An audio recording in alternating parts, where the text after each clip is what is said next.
ஓம் ஸ்ரீ வராகி தாயே போற்றி. என் அன்பு குழந்தையே, இந்த வராகி அம்மா உனக்கு ஏதாவது நல்லது செஞ்சிருவேன்ற நம்பிக்கையோடு தானே என் கரங்களை தொட்டாய். நிச்சயமா நீ நல்லா வாழ்க்கையை வாழ்றதுக்கும் நல்ல நிலைமைக்கு வர்றதுக்கும் உனக்கு ஒரு வாய்ப்பை கொடுக்க போறேன். நான் உனக்கு கொடுக்க போகும் வாய்ப்பை சரியாக பயன்படுத்திக்கணும்னா நான் சொல்றத முழுவதுமாக கேட்டு முடி.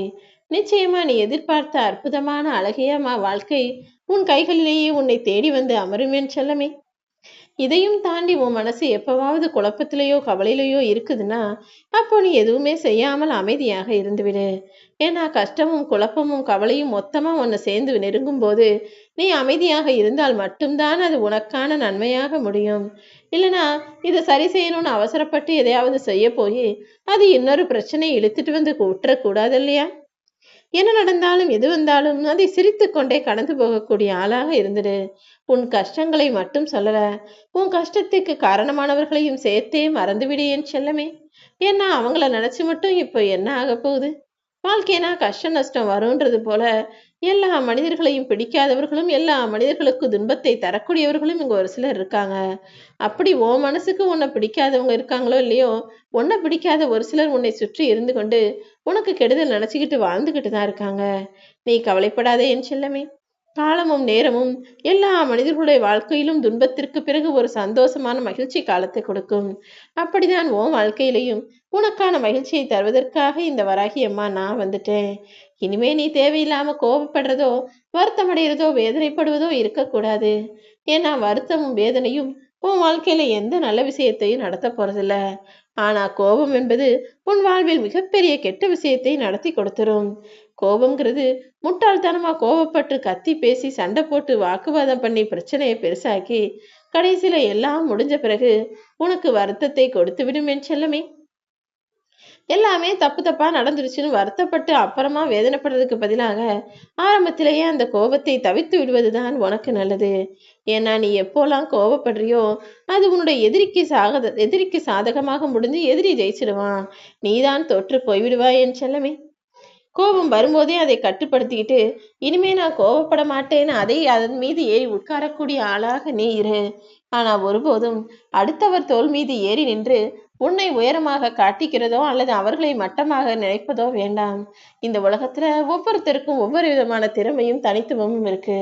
உன்னை விட யாரும் மட்டமானவர்களும் கிடையாது, உன்னை விட யாரும் உயர்ந்தவர்களும் கிடையாதுன்னு நினைச்சுக்கிட்டு நீ தனித்து நின்று உன்னுடைய உண்மையான திறமையையும் ஆற்றலையும் உன்னுடைய வெற்றியையும் இந்த உலகத்துக்கு எடுத்து காட்டக்கூடிய ஆளாக இரு. நீ யாருங்கிறத உனக்கே அடையாளப்படுத்தும் ஆயுதமாக தான் உன் வாழ்க்கையில நான் சில அவமானங்களை கொடுத்தேன். ஏன்னா நீ யாரு என்னன்னு தெரிஞ்சுக்காமலே வாழ்க்கையை இப்படியே வாழ்ந்துடலாம் நினைச்சுதானே சாப்பிட்டோம் தூங்குனோம் வேலை செஞ்சோன்னு உன் வாழ்க்கையை வாழ்ந்துகிட்டு இருந்த. இது போதாது, உன் திறமைக்கு இன்னும் நீ நல்ல நிலைமைக்கு வர முடியுன்றத உனக்கு உணர்த்துவதற்காக தான் சில கஷ்டங்களையும் அவமானங்களையும் உன் வாழ்க்கையில நான் கொடுத்தேன். ஆனா இதை பார்த்து நீ சோர்ந்து போகாதே என் தங்கமே. கூடிய சீக்கிரமே நீ எதிர்பார்க்காத நேரத்தில் பல ஆச்சரியமான நல்ல விஷயங்கள் உன் வாழ்க்கையில நடக்கும்.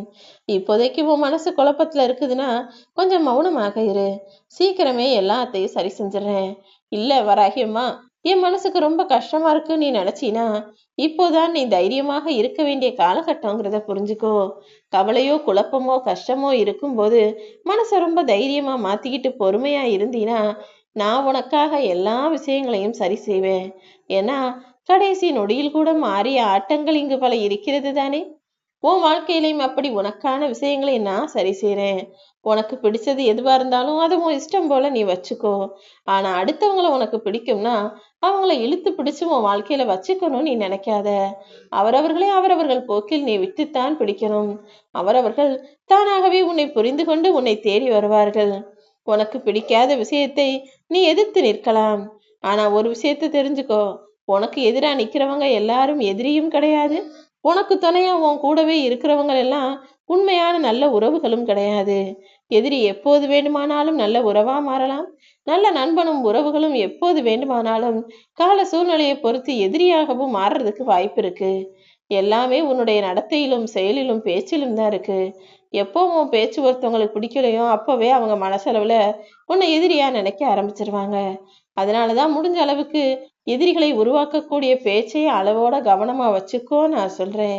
இந்த உலகத்துல வாழக்கூடிய மனிதர்கள்ல பல பேருடைய மன வருத்தத்திற்கும் பல பேர் அடுத்தவங்களை எதிரியாக நினைக்கிறதுக்கும் காரணமே அவர்களுடைய பேச்சு தான். அதனாலதான் உன்னுடைய பேச்சு சரியாக இருக்கும் பட்சத்தில் தேவையில்லாத எதிரிகளோ தேவையில்லாத தவறான விஷயங்களோ இருக்க வேண்டாம்னு நான் சொல்றேன்.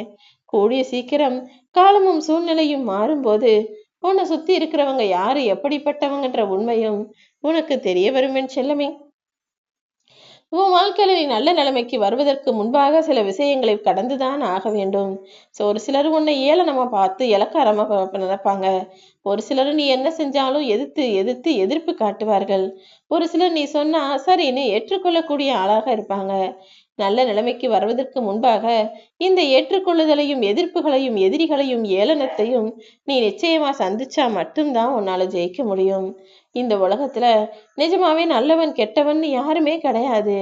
அடுத்தவங்களுக்கு பிடிச்சவ மாதிரி நீ நடந்தினா அவங்களுக்கு பிடிச்சதையெல்லாம் நீ செஞ்சினா உன்னை நல்லவன்னு சொல்லுவாங்க. எப்போ உனக்கு பிடிச்சதை நீ உனக்கு பிடிச்ச மாதிரி செய்றியோ அப்போதே உனக்கு கெட்டவன் என்கிற பட்டம் சுட்டப்பட்டு விடும் என் செல்லமே. அதுக்காக தான் சொல்றேன், அடுத்தவங்களுக்கு பிடிச்ச மாதிரி நீ வாழ வேணாம். நீ எப்பவும் நீயாகவே இருந்து விடு. நான் அதுக்காக தான் உன்னை படைச்சிருக்கேன்னு. அடுத்தவருக்காகவா நான் உன்னை படைச்சிருக்கேன்? நிச்சயமா இல்ல. உன் வாழ்க்கையை நீ சந்தோஷமா வாழணும். உனக்கு பிடிச்ச விஷயங்களை செஞ்சு மனசளவுல நிறைவோடு நீ வாழணும்னு நினைக்கிறேன். ஒருவரையும் குறைத்து மதிப்பிடவோ காயப்படுத்தவோ வேணாம். ஏன்னா இன்னைக்கு உனக்கு வலிமை இருக்கு, அதிகாரம் இருக்கு, இளமையில இருக்க, உனக்கு பலம் இருக்குன்றதுக்காக அடுத்தவங்களை சுலபமா மனசு காயப்படும்படியோ கஷ்டப்படும்படியோ எதிர்த்து சண்டை போடும்படியோ நீ நடந்துக்கலாம். ஆனா காலம் உன்னை விட வலிமையுடையது. நாளைக்கு உனக்கும் வயசாகும், காலம் மாறும், உன்னுடைய வருமானம் குறையும், உனக்கான வசதி வாய்ப்புகள் மாறும்போது இதே மாதிரி இருக்க முடியாது தானே. அதனால்தான் எப்பவுமே நான் தான் பெருசுன்ற தனமா ஆணவமா நடந்துக்காத. காலம் மாறும்போது சில விஷயங்கள் மாறும்னு நான் சொல்லிக்கிட்டே இருக்கேன். ஒருபோதும் பொய் பேசி நம்ம தப்பிச்சுக்கலாம். பொய்யா பேசி நம்ம அடுத்தவங்களை விட நல்ல நிலைமையில வாழ்ந்துடலாம் நினைக்காத. ஒரு நாள் இல்லாட்டி ஒரு நாள் அந்த பொய் என்னும் ஆடையானது உரிந்து கீழே விழுகும்போது நீ அடுத்தவங்க முன்னால் அவமானப்பட்டுடக் கூடாது என் செல்லமே. அதனால்தான் எந்த ஒரு சூழ்நிலையிலும் உண்மையே பேசக்கூடிய ஆளாக நீ இருந்தினா உனக்கு தலை குனிற நிலையும் தன்மானத்தை எதிர்க்கும் சூழ்நிலையும் வராதுன்னு நான் சொல்றேன். எந்த விஷயத்தையும் நீ கவனமாக கையாளாவிட்டால் அது மீண்டு வர முடியாத அளவுக்கு நொறுங்கி போகும் கண்ணாடியாக மாறி போயிடும். வாழ்க்கைங்கிறது ஒரு கண்ணாடி போலதான். நீ அதுல ஏதாவது ஒரு விஷயத்த தவறா செஞ்சிட்டினா அந்த கண்ணாடி நொறுங்கி போயிடும். அதுவும் மீண்டும் பயன்படுத்த முடியாத அளவுக்கு சரி செய்ய முடியாத அளவுக்கு நொறுங்கி போயிடும். எப்போதும் எந்த விஷயத்தையும் சரியாக செய்ய பழகிக்கோ என் செல்லமே. உனக்குள்ள இயல்பாக இருக்கும் ஆசைகளை விட அடுத்தவர் மூலமாக தூண்டப்பட்டு அடுத்தவர் வாழ்க்கையை பார்த்து வரக்கூடிய ஆசைகள் தான் அதிகமா இருக்கு. அதனாலதான் மீண்டும் மீண்டும் துன்பப்படுகிறாய். எப்போதும் அடுத்தவங்க வாழ்க்கையை பார்த்து அதை போல வாழணும், அதே போல அந்த பொருளை வாங்கணும், இந்த பொருளை வாங்கணும்னு நினைக்காதன்னு நான் சொல்லிக்கிட்டு தானே இருக்கேன். அதனால்தான் உனக்கு அதிக துன்பமே வருகிறது. அடுத்தவர் வாழ்க்கையை பார்த்து வாழும் எண்ணத்தை விட்டுவிடு. ஏன்னா எப்போ எது வேணும்னாலும் நடக்கலாம். கூடிய சீக்கிரமே நீ எதிர்பார்த்ததை விட நல்ல வாழ்க்கையை நான் உனக்கு அமைச்சு தர்றேன். இன்னைக்கு உனக்காக சிரிச்சவங்க உன்னால் சிரித்தவர்கள் நாளை உனக்கு ஏதாவது ஒரு கஷ்டம்னா வந்து அழுகக்கூடியவர்களாக உனக்கு உதவி செய்யக்கூடியவர்களாக இருப்பார்கள்னு எதிர்பார்க்காத. ஏன்னா அப்படிப்பட்ட நல்ல உறவுகள் இப்போது இந்த கலிகாலத்தில் அவ்வளவாக இல்லை என் செல்லமே.